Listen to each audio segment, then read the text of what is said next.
Hi friends, आप सभी कैसे हो। आशा करता हूं कि आप सभी अच्छे होंगे। आपका हमारे चैनल वीके जाटोल क्लासेस में स्वागत है। आज के इस वीडियो में हम 6 नवंबर 2025 के मुख्य करंट अफेयर्स और उसके एक्सप्लेन के बारे में चर्चा करेंगे। दोस्तों, वीडियो के अंत में आपसे आज के करंट अफेयर्स से जुड़ा एक प्रश्न पूछा जाएगा। जो भी उसका सही आंसर सबसे पहले कमेंट बॉक्स में देंगे, उनके नाम की घोषणा हम अपने अगले करंट अफेयर्स वीडियो में करेंगे, इसलिए वीडियो को अंत तक जरूर देखें। प्रश्न नंबर 1, ओडिशा सरकार ने विमानन क्षेत्र को बढ़ावा देने के लिए किस योजना को मंजूरी दी है? ए, उड़ान योजना, बी, विमान योजना, सी, आकाश योजना, डी, उड़ान ओडिशा योजना। दोस्तों, आपका सही आंसर ऑप्शन नंबर बी, विमान योजना होगा। ओडिशा सरकार ने राज्य के विमानन क्षेत्र को नई ऊंचाई देने के लिए एक बड़ी योजना को मंजूरी दे दी है। मुख्यमंत्री मोहन चरण मांझी की अध्यक्षता में हुई मंत्रिमंडल की बैठक में विमान building and management of aviation assets and network योजना को हरी झंडी मिली। इस योजना का कुल परिव्यय 14,182 करोड़ रुपए है। इसका मुख्य उद्देश्य ओडिशा को पूर्वी भारत में एक अग्रणी विमानन केंद्र के रूप में स्थापित करना है, ताकि सभी के लिए विमानन के लक्ष्य को पूरा किया जा सके। विमान योजना के तहत क्षेत्रीय हवाई संपर्क को मजबूत किया जाएगा। इसके लिए टियर 2 और टियर 3 शहरों को प्रमुख शहरों से जोड़ा जाएगा और विमानन कंपनियों को जरूरी प्रोत्साहन दिए जाएंगे। इसके अलावा मंत्रिमंडल ने एक और अहम फैसला लिया है। शहरी क्षेत्रों में 5 रुपये में सस्ता भोजन देने वाली आहार योजना का वित्तपोषण अब उद्योगों के CSR या मुख्यमंत्री राहत कोष के बजाय सीधे राज्य के बजट से किया जाएगा। आहूजा ने बताया कि मंत्रिमंडल ने 4 विभागों के कुल 5 प्रस्तावों को मंजूरी दी है। ये निर्णय ओडिशा के विमानन और शहरी विकास दोनों क्षेत्रों के लिए महत्वपूर्ण माना जा रहा है। प्रश्न नंबर 2, हाल ही में यूनेस्को के गैस्ट्रोनॉमी के क्रिएटिव शहरों की सूची में किस भारतीय शहर को शामिल किया गया है? ए, लखनऊ, बी, भोपाल, सी, जयपुर, डी, अहमदाबाद। दोस्तों, आपका सही आंसर ऑप्शन नंबर ए, लखनऊ होगा। उत्तर प्रदेश की राजधानी लखनऊ को यूनेस्को ने अपने प्रतिष्ठित क्रिएटिव सिटीज नेटवर्क में शामिल करते हुए सिटी ऑफ गैस्ट्रोनॉमी यानी खानपान की नगरी का दर्जा दिया है। ये सम्मान लखनऊ की सदियों पुरानी और समृद्ध अवधी पाक परंपरा और इसकी गंगा जमुनी तहजीब को दिया गया है। यूनेस्को की यह ऐतिहासिक घोषणा उज़्बेकिस्तान के समरकंद में 43वें महासम्मेलन के दौरान की गई। इस वैश्विक मान्यता से लखनऊ के विश्व प्रसिद्ध व्यंजन जैसे गलौटी कबाब, निहारी कुलचा और मलाई गिलोरी अब अंतर्राष्ट्रीय स्तर पर और अधिक उजागर होंगे। यह उपलब्धि शहर में सांस्कृतिक पर्यटन को बढ़ावा देगी और स्थानीय शेफ तथा कारीगरों को सहयोग प्रदान करेगी। लखनऊ अब हैदराबाद के बाद भारत का दूसरा सिटी ऑफ गैस्ट्रोनॉमी बन गया है, जो देश की पाक समृद्धि और विविधता को विश्व मंच पर मजबूती से प्रस्तुत करता है। प्रश्न नंबर 3, प्रधानमंत्री नरेंद्र मोदी ने छत्तीसगढ़ के किस स्थान पर नए विधानसभा भवन का लोकार्पण किया है? ए, रायगढ़, बी, नवा रायपुर, सी, कोरबा, डी, जगदलपुर। दोस्तों, आपका सही आंसर ऑप्शन नंबर बी, नवा रायपुर होगा। प्रधानमंत्री नरेंद्र मोदी ने छत्तीसगढ़ के नवा रायपुर में नए विधानसभा भवन का लोकार्पण किया। इस अवसर पर उन्होंने भारत रत्न और पूर्व प्रधानमंत्री अटल बिहारी वाजपेयी की प्रतिमा का भी अनावरण किया। यह नया विधानसभा भवन लगभग 273 करोड़ रुपए की लागत से 3 वर्षों में बनकर तैयार हुआ है। यह एक इको फ्रेंडली भवन है, जिसे पारंपरिक महलों की शैली में बनाया गया है।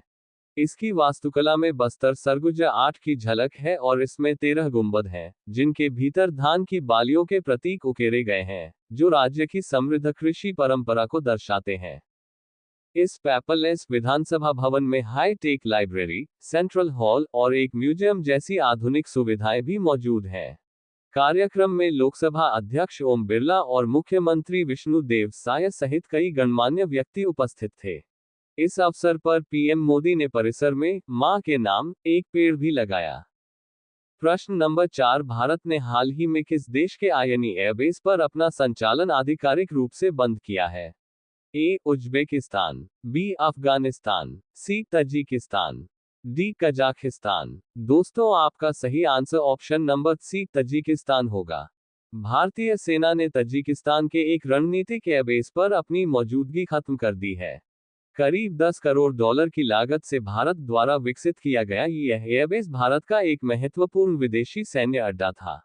रिपोर्ट के अनुसार भारत और तजिकिस्तान के बीच समझौता लगभग 4 साल पहले समाप्त हो गया था, जिसे तजिकिस्तान ने आगे बढ़ाने से मना कर दिया, जिसके बाद भारत ने 2022 तक अपने सैनिकों और उपकरणों को वापस बुला लिया। यह एयरबेस भारत के लिए बेहद अहम था। 90 के दशक में भारत ने यहीं से अफगानिस्तान में नॉर्दर्न अलायंस का समर्थन किया था और घायल पंजशीर के शेर अहमद शाह मसूद का इलाज भी किया गया था। रणनीतिक रूप से यह एयरबेस अफगानिस्तान के वखान कॉरिडोर से सिर्फ 20 किलोमीटर दूर है। भारत यहां से पाकिस्तान और चीन की गतिविधियों पर नजर रखता था। सैन्य विशेषज्ञ इसे भारत की निगरानी क्षमता के लिए एक बड़ा नुकसान मान रहे हैं। प्रश्न नंबर 5, हाल ही में फिडे शतरंज विश्व कप ट्रॉफी का नाम बदलकर किस भारतीय खिलाड़ी के नाम पर रखा गया है? A. Pentala Harikrishna, B. Vidit Gujrathi, C. Koneru Humpy, D. Viswanathan Anand. दोस्तों आपका सही answer option number D Viswanathan Anand होगा। प्रश्न नंबर 6, कर्नाटक के वरिष्ठ पुरातत्वविद और धारवाड़ निवासी किसे वर्ष 2025 का राज्योत्सव पुरस्कार प्रदान किया गया है? A. Prof. Ravindra Korisettar, B. Prof. S. Shivshankar, C. Prof. Nageshwara Rao, D. Prof. Vishwanath Hegde. दोस्तों आपका सही answer option number A. Prof. Ravindra Korisettar होगा। कर्नाटक के धारवाड़ निवासी और प्रसिद्ध पुरातत्वविद प्रो. रविंद्र कोरिसेट्टार को वर्ष 2025 के प्रतिष्ठित राज्योत्सव पुरस्कार से सम्मानित किया गया है। उन्हें ये सम्मान पुरातत्व विज्ञान के क्षेत्र में उनके 4 दशकों से अधिक के विशिष्ट अनुसंधान कार्य और अकादमिक योगदान के लिए दिया गया है।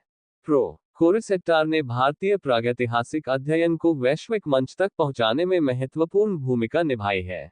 वह वर्तमान में कर्नाटक विश्वविद्यालय धारवाड़ में यूजीसी एमेरिट्स फेलो है। उनके शोधपत्र अंतर्राष्ट्रीय ख्याति प्राप्त जर्नल्स जैसे साइंस में प्रकाशित हो चुके हैं। साथ ही उन्होंने बल्लारी और धारवाड़ में प्रागैतिहासिक संग्रहालयों की स्थापना में भी महत्वपूर्ण योगदान दिया है। आपको बता दें कि राज्योत्सव पुरस्कार कर्नाटक सरकार द्वारा राज्य स्थापना दिवस 1 नवंबर के अवसर पर विभिन्न क्षेत्रों में उत्कृष्ट योगदान के लिए प्रदान किया जाता है। प्रो. कोरिसेट्टार का ये सम्मान भारतीय पुरातत्व और सांस्कृतिक विरासत के संरक्षण में उनके बहुमूल्य योगदान को रेखांकित करता है। प्रश्न नंबर 7, 1 नवंबर 2025 को वित्तीय सलाहकार रक्षा सेवाएं का कार्यभार किसने संभाला है? ए. आलोक वर्मा, बी. संजय कुमार सिंह, सी. मोहन चंद्र प्रसाद, डी. राजकुमार अरोड़ा।